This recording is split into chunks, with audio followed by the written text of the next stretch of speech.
Bonjour Sylvain Carbonel, spécialiste de l'immobilier, donc agent immobilier toi-même, mais en plus tu donnes des conseils et tu as des formations sur l'immobilier, comment investir.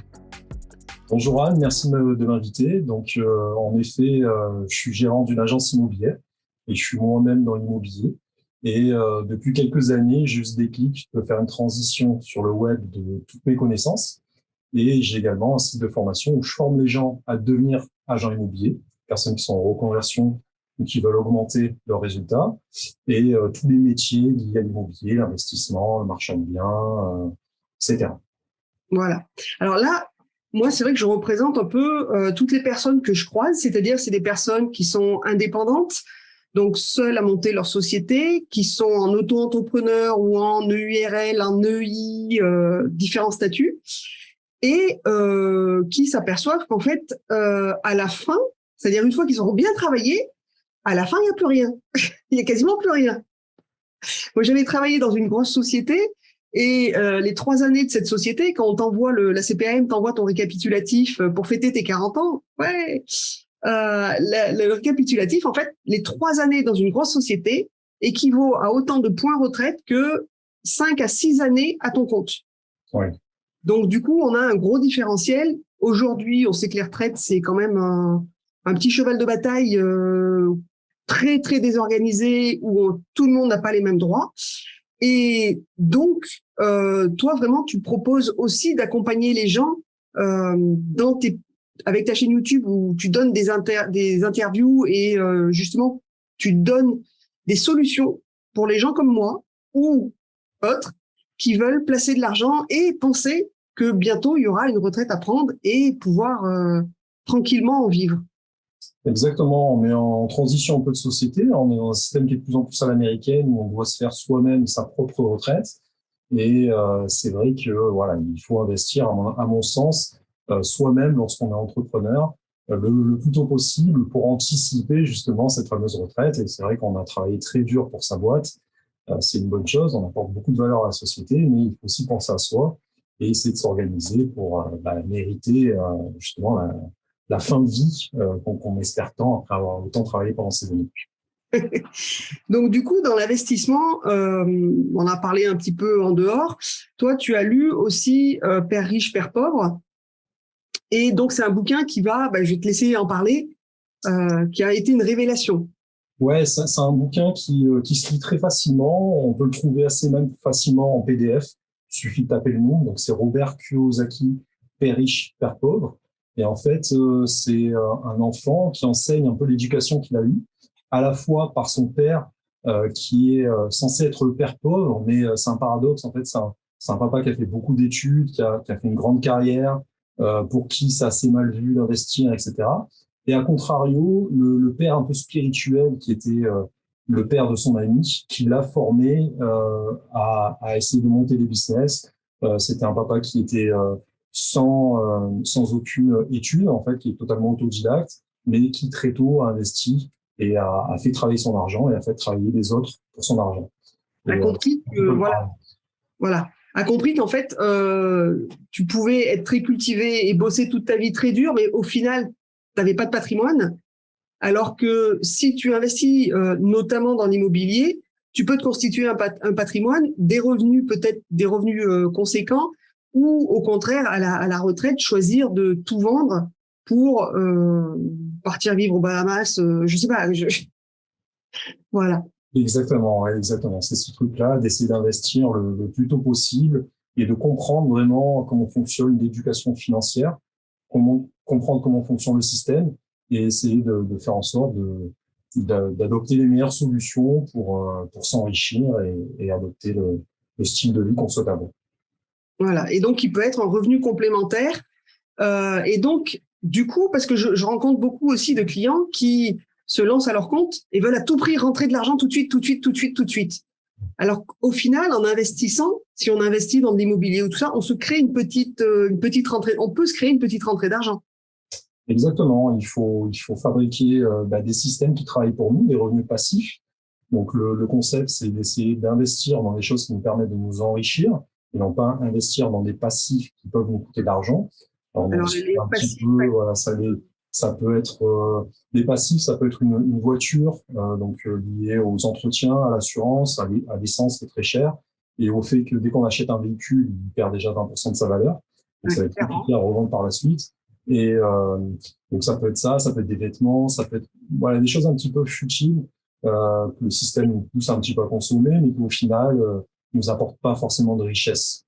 Et à contrario, investir dans la bourse, dans l'immobilier, dans l'art, dans l'achat de montres, dans des choses qui peuvent avoir concrètement de la valeur, des bons investissements.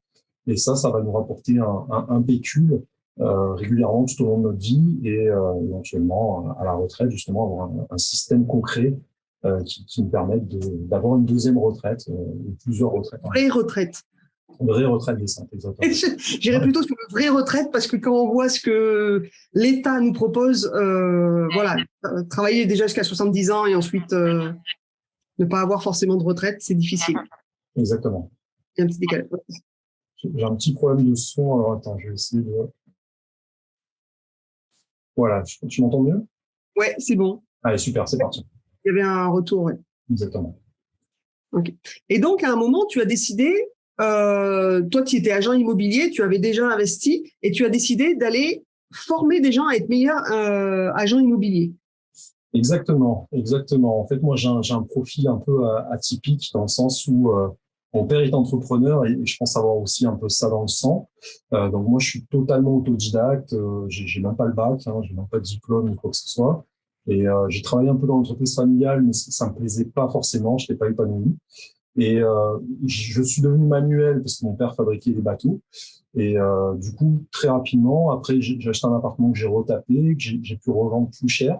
Et là, j'ai eu un déclic dans ma tête en me disant, tiens, il y a peut-être un truc à faire avec l'immobilier. Donc, j'ai recommencé une deuxième fois, une troisième fois. Et j'ai ma compagne qui était en reconversion, elle était RH. Elle s'est lancée dans l'immobilier parce que quelqu'un lui a dit, tiens, je te verrais bien comme Stéphane Plaza à la télé, etc. Elle s'est lancée, elle était très épanouie. Et moi, après, ça m'a donné envie. Je me suis lancé aussi à mon tour. Et maintenant, on a monté notre agence immobilière pour être nos propres patrons, hein, entre guillemets. Ouais, bien. Et en plus de ça, moi, très tôt, j'ai eu le nez de voir que YouTube, Internet allait être la prochaine télévision. Et du coup, ça m'a donné envie de créer des business en ligne pour former les gens aux différents métiers que j'ai eus, mais dont l'immobilier, pour former vraiment les gens à ce beau métier qui est l'immobilier et à faire des investissements également. Ça fait partie des choses que je fais moi-même. Là, je vais rebondir parce que tu parles de Stéphane Plaza. Et du coup, c'est vrai que depuis qu'il y a Plaza à la télé, tu as l'impression qu'il y a une vague de gens qui veulent se reconvertir en agent immobilier. Ouais. Comment tu gères la concurrence? Alors, c'est vrai que maintenant, on dit qu'il y a plus d'agences immobilières que de boulangeries. Donc, c'est vrai qu'il y en a trop sur le marché. Tu fais 200 mètres en 3x3, donc c'est un petit peu indécent. Et le métier est fait briller, c'est un petit peu à la mode. Donc, il y a beaucoup de personnes qui sont reconverties dedans, qui étaient d'anciens pizzaiolos, qui sont agents immobiliers, d'anciens barman qui sont dans l'immobilier. Donc, c'est vrai que pour réussir dans l'immobilier, quand même, ça demande une vraie méthodologie et donc vraiment d'avoir des bases professionnelles pour bien pratiquer avec la bonne éthique, le bon service.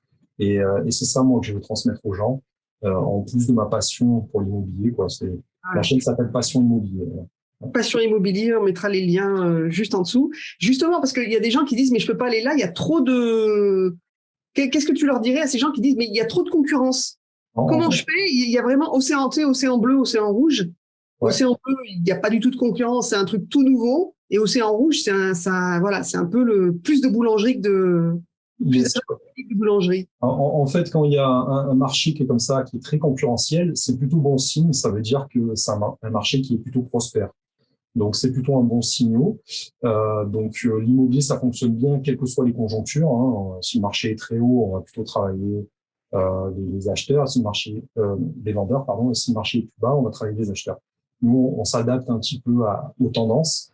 Et bon, après, c'est plutôt sain qu'il y ait de la concurrence. Ça prouve qu'il y a un marché qui est solide. Et après, c'est à nous de bien nous former pour être plus efficaces et des meilleurs commerciaux que les concurrents. Voilà. Par contre, tu as fait une différence, toi, en t'appropriant tout de suite les réseaux sociaux et YouTube. Exactement, ouais. C'est vrai que moi, j'ai toujours eu ce côté-là.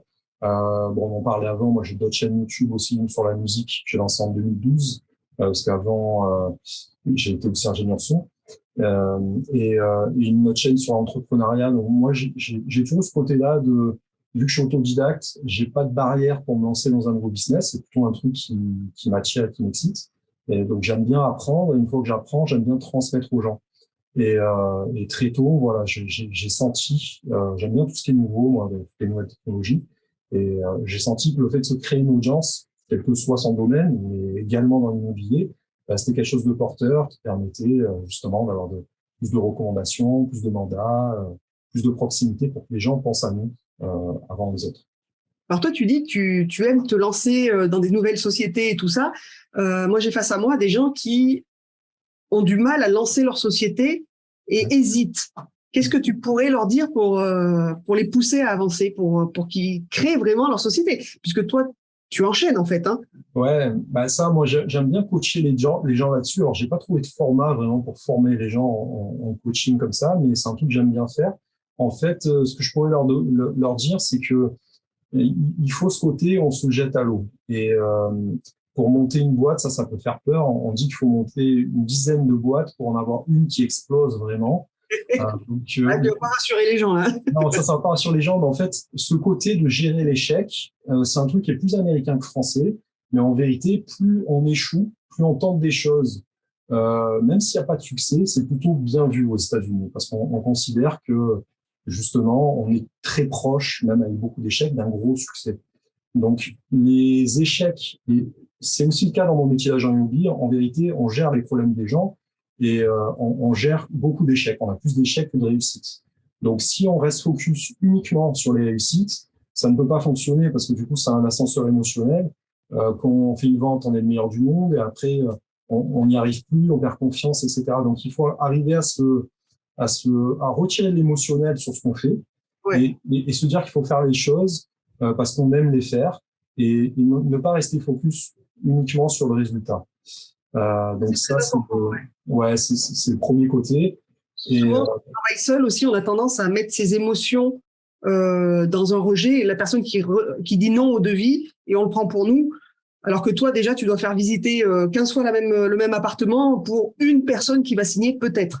Exactement, ouais, c'est ça, c'est tout à fait ça. Et aussi, je voulais te dire, voilà, ça c'est un truc. Moi, j'ai eu le déclic très tôt parce qu'en fait, moi, je suis bélier, donc je suis quelqu'un qui est assez fonceur, donc c'est dans ma nature, quoi. Donc on va pas se leurrer, hein, j'ai plutôt des facilités à tenter des trucs. Mais quand j'ai retapé mon premier appart, tout le monde me disait, mais t'es fou, qu'est-ce que tu fais, tu casses tout, etc. Et c'était un bel appart, je me suis retrouvé dans la poussière. Il y avait une mezzanine, je l'ai prolongé, j'ai gagné 15 mètres carrés. Enfin, j'ai fait un truc un peu fou. Personne croyait en moi et les gens ne croient pas en nous dans tous les cas, quelles que soient les choses qu'on tente. Ça peut être l'entourage très poche, ça peut être le conjoint, ça peut être la famille, ça peut On être n'est les pas aidé par l'entourage. Déjà, être à son compte, ça fait peur parce qu'il y a très peu de gens qui sont à leur compte. Ouais. Et ensuite, tu fais quelque chose que les gens ne comprennent pas, ne palpent pas. Tes horaires, ton travail, tout ça, ils comprennent pas ce qui se passe. Exactement, on est dans une certaine folie et les gens, pour nous protéger, parce qu'ils nous aiment, ils auront toujours tendance à dire attention, c'est un peu comme quand on protège son enfant en fait, hein, pour faire un truc, on a toujours des réticences par rapport à ça. Donc il faut pas vraiment compter sur son entourage. Quand on croit à une idée et qu'on sent que dans son cœur c'est quelque chose qu'il faut faire, il faut foncer dessus et ne pas réfléchir au résultat. Pourquoi est-ce que je dis ça? C'est parce que tant qu'on n'a pas eu un gros succès ou un succès tout court, on est toujours dans le doute. Et en fait, il faut faire les choses malgré tout. Et une fois qu'il y a cette victoire, cette réussite, là, il y a tout le monde qui va revenir en disant, mais j'ai toujours cru en toi, moi j'ai toujours su que ça allait fonctionner, etc. Donc, tant qu'on n'a pas eu ce succès, en vérité, il faut se mettre un peu des œillères comme un cheval de course et foncer. Et moi, je crois aux statistiques. Lorsque on croit en quelque chose et qu'on travaille pour, c'est obligé de fonctionner en vérité.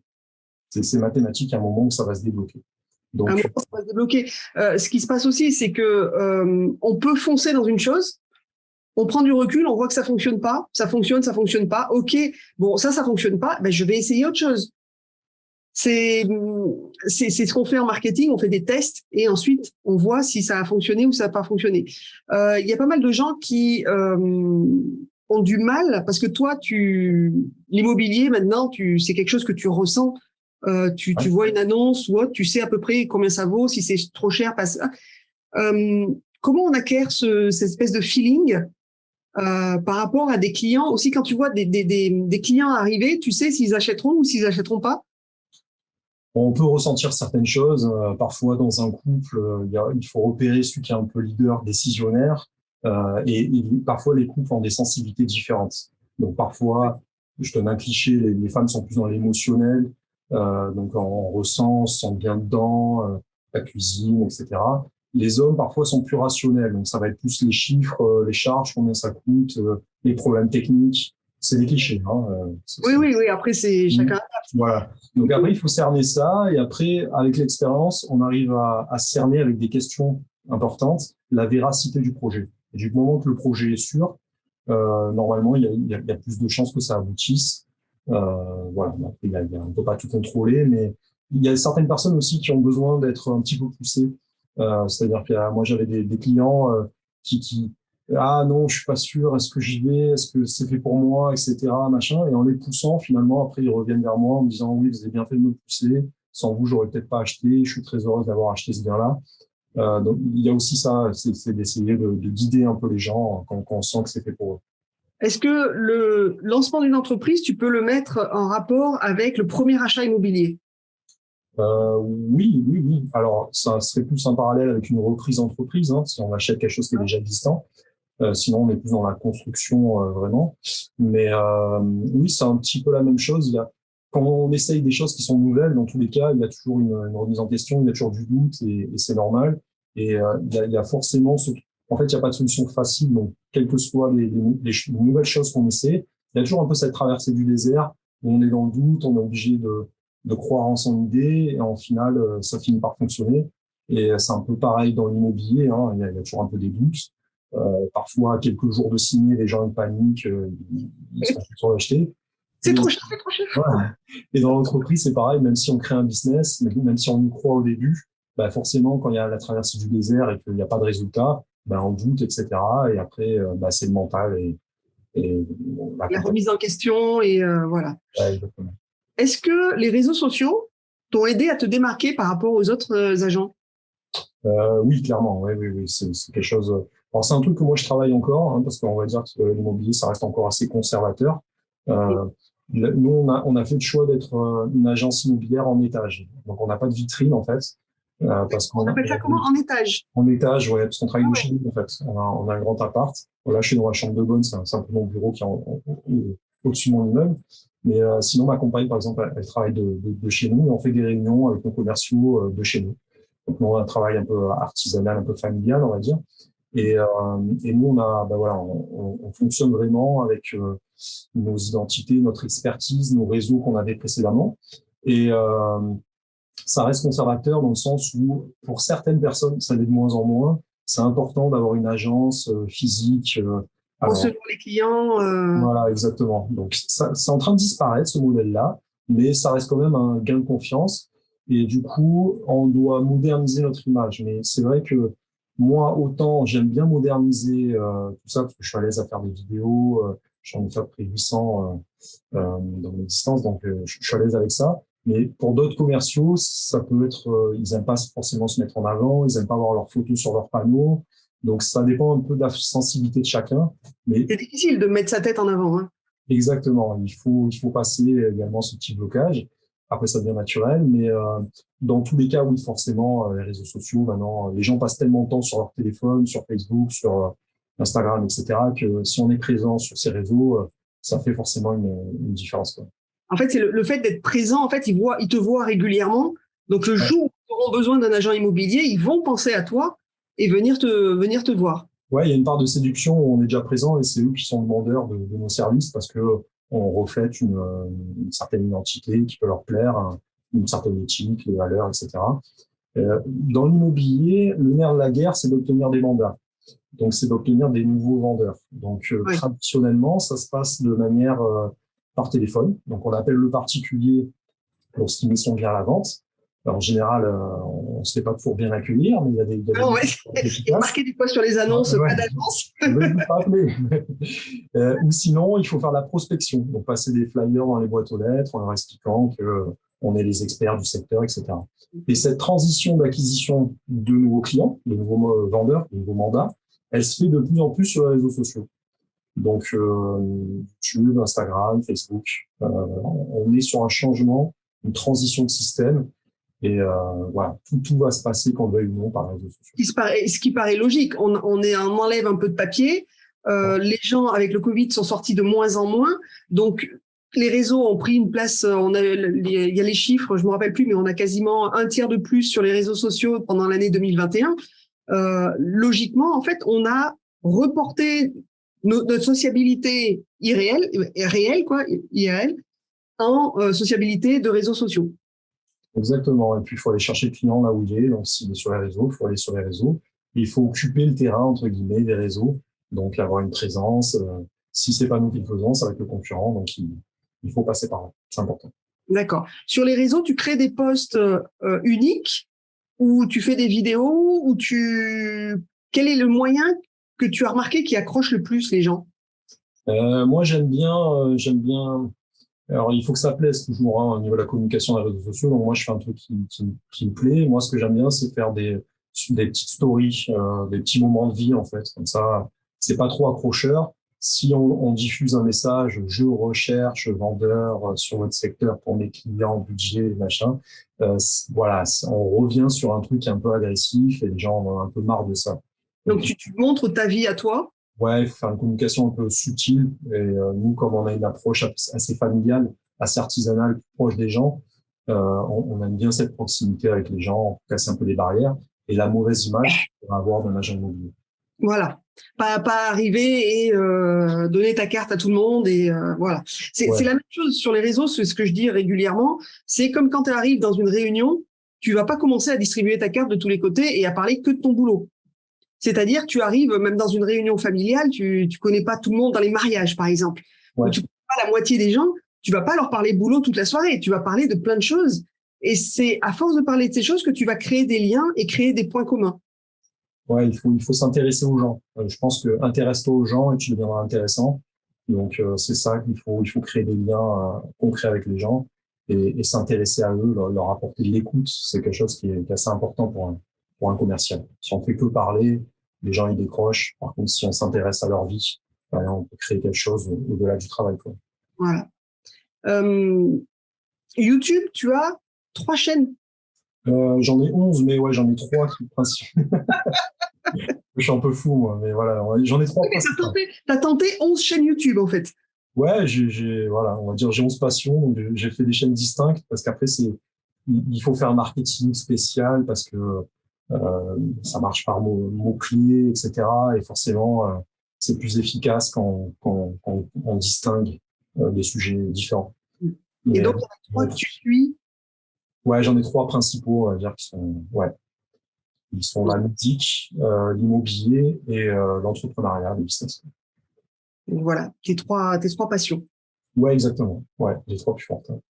Et comment tu arrives à gérer justement de passer de la musique à l'immobilier, parce que l'entrepreneuriat immobilier, on peut presque le même au même niveau, ouais. Mais la musique, c'est quand même un domaine.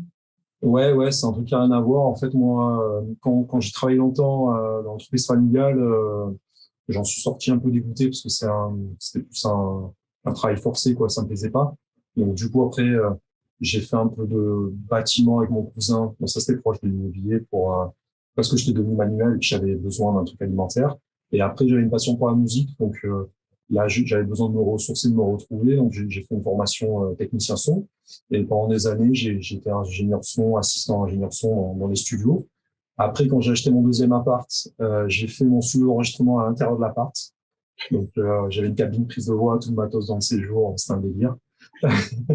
Et au bout d'un moment, j'ai décidé de garder la musique en passion et de me lancer dans l'immobilier en tant que commercial parce que la musique, c'était bien, mais j'arrivais pas forcément à en vivre de manière confortable. J'étais à Marseille, j'étais plus dans l'urbain, donc c'est vrai que c'est des publics qui sont pas toujours parfois top pour exercer, ils peuvent être un peu durs, etc. Donc j'ai gardé ça en passion et j'ai créé une chaîne pour partager ma passion. Et après, je me suis remis dans un truc plus business cette fois pour gagner de l'argent prospérer, quoi. Voilà, c'est à un moment, il faut quand même gagner de l'argent, gagner sa vie.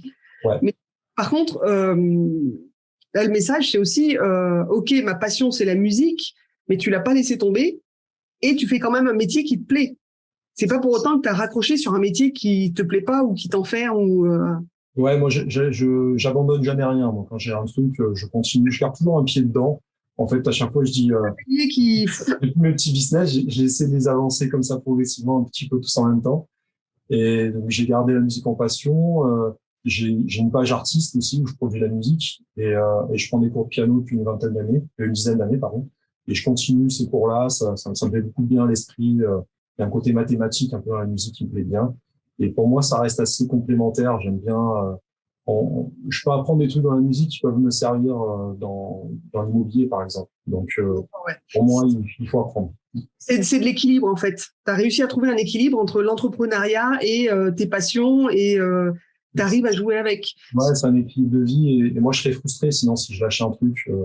Donc je maintiens ce truc-là et parfois il y a des moments où j'ai envie de faire de la musique, il y a des moments où j'ai envie de faire de l'immobilier, des moments où j'ai envie de faire du business, des moments où, tu vois, j'ai tous ces trucs en même temps et ça me fait du bien d'aller au bout, quoi. C'est aussi mon côté un peu dédié, quoi. J'ai besoin de foncer dans des trucs un peu différents. Enfin, Ok. Et pour ça aujourd'hui, me charge en énergie. voilà. Et aujourd'hui, c'est vrai que tu n'as pas ce poids sur les épaules de rentrer de l'argent tout le temps, puisque tu as quand même un petit background à côté, un matelas, grâce à l'investissement en fait. Ouais, c'est ça. Je crée des systèmes. Hein. Pour moi, le business en ligne, c'est aussi un moyen de créer des systèmes parce que ça peut s'automatiser. Et l'investissement, c'est exactement la même chose. Moi, j'investis maintenant tout mon argent. Le but, c'est justement de retrouver du temps dans ma vie. J'approche de l'indépendance financière et de ce fait, je peux avoir encore plus de temps pour, si je veux, revenir à mes passions, avant de dire non à certains trucs, dire non à certains clients qui me bouffent de l'énergie. Voilà, essayer de trouver un équilibre dans ma vie. Et c'est vrai que le fait d'investir, c'est un bon moyen de s'enrichir et justement d'être de nouveau au contrôle de sa vie en sortant du système. Là, pour les indépendants, quels sont tes conseils d'investissement? Dans quoi on peut investir si on veut penser à aller donc du côté de la retraite ou avoir justement se construire un petit matelas pour être moins dépendant de l'argent? Alors, le fait d'être indépendant, ça peut aussi être une force. Parce que c'est vrai que quand on est dans une carrière, un truc salarié qui est assez étroit, hein, on aime bien mettre les gens dans des cases en France. Et du coup, c'est un peu compliqué d'en sortir. Tandis qu'on est indépendant, on essaye, on a des contacts, des opportunités qui peuvent venir à nous. Et on peut peut-être organiser son business pour trouver du temps pour faire autre chose aussi à côté. Donc, de ce côté-là, ça peut être une force. Et le fait d'investir, c'est valable pour tout le monde, mais particulièrement pour nous, on l'a évoqué par rapport aux retraites. Moi, je compte pas du tout sur ma retraite. Donc, le but, c'est d'essayer de me la faire moi-même. Et en faisant des bons investissements, concrètement, ça change ma vie au quotidien. Donc, le but, c'est de faire des investissements avec une bonne rentabilité. Donc, pour ça, il faut trouver des biens qu'on peut valoriser. Et une fois qu'on fait ça, ben, concrètement, on peut avoir ce qu'on appelle le cash flow, c'est un investissement locatif, c'est-à-dire avoir des revenus, une fois qu'on a remboursé son crédit, des revenus supplémentaires qui tombent dans notre poche chaque mois. Et à force de créer comme ça des investissements ou des petits systèmes, on peut se rapprocher de l'indépendance financière et avoir le luxe dans sa vie pour vraiment être aux commandes et décider ce qu'on veut et ce qu'on veut pas, quoi. Travailler, ne pas travailler, aider les autres, voilà. Exactement. C'est Travailler à l'autre bout de la planète, voilà, pour ceux qui peuvent se géolocaliser ailleurs, ça peut être travailler pour une passion, pour une ONG, pour travailler pour du social, ça peut être ce côté-ci, ça peut être donner pour ses enfants aussi, construire un patrimoine pour eux, qui aient une vie un peu plus simple que nous, ou apporter de la valeur aux gens par la formation. Voilà, on peut s'organiser, on peut retrouver comme ça un nouvel équilibre de vie, quoi. Donc c'est précieux. bien. Qu'est-ce que tu dirais aux gens donc qui ont peur de se lancer sur les réseaux sociaux, toi qui as lancé 11 chaînes YouTube? C'est quelque chose que je remarque souvent, c'est que les gens n'osent pas se lancer. Qu'est-ce que je vais mettre dans un post? Comment ça va se passer? Comment on va réagir? Ouais. Alors déjà tout à l'heure tu as dit la famille ou les amis. Faut écouter personne, faut s'écouter soi. première chose, si on a envie de le faire, faut le faire, quelle que soit la vie d'entourage. Le deuxième truc, c'est que c'est en fait c'est quelque chose qui va nous apporter nous. Le fait de concrétiser les trucs qui nous tiennent à cœur, c'est quelque chose qui nous élève et qui nous fait grandir et qui nous apporte plus d'expérience. Donc ça va nous apporter dans tous les domaines de la vie. Et également, j'ai oublié ce que je voulais dire.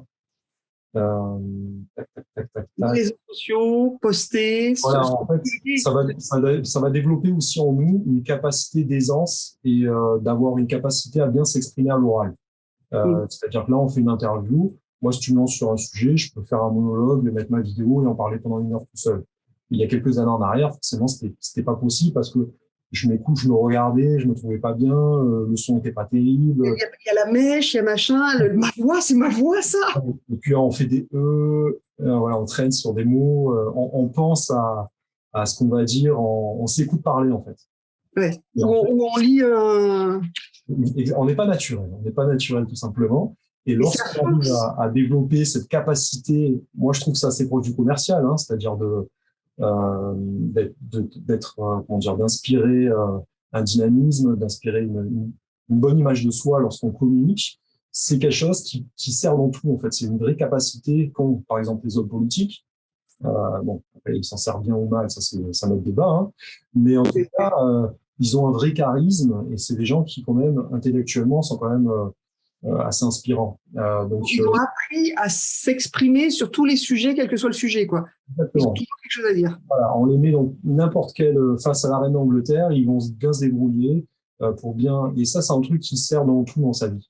Ça sert pour demander un service à quelqu'un, ça sert pour séduire son conjoint, ça sert pour demander une augmentation, ça sert pour convaincre un investisseur d'investir dans son business, pour closer des clients. Ça sert pour tout en fait. Donc c'est une vraie capacité et en fait ça nous permet de sortir de notre zone de confort. Hein. Quand on est entrepreneur, concrètement, c'est un peu ce truc-là. Moi, j'ai l'image de l'entrepreneur, c'est la personne qui saute dans le vide et pendant sa chute, qui fabrique son Là, tu vas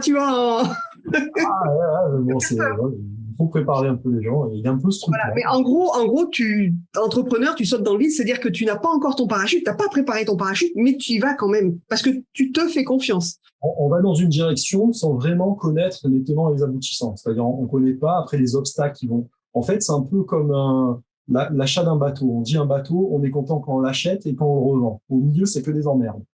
Le business, c'est un peu ça. Alors, il faut pas se dire que ça va être que des emmerdes. Je veux pas faire peur aux gens parce qu'en vérité, dans ces emmerdes-là, c'est là où on va avoir la force de se développer une expérience. Parce que dans la vie, plus on a des difficultés, plus on est capable et qu'on les surmonte, plus on est capable de progresser. Parce que naturellement, l'être humain tombe tout le temps dans sa zone de confort. Et cette capacité-là, elle est précieuse. Et dans le métier d'entrepreneur, bah, c'est ça constamment. Hein.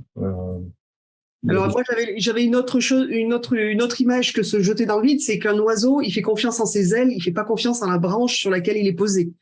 C'est-à-dire que si la branche casse, il s'est volé.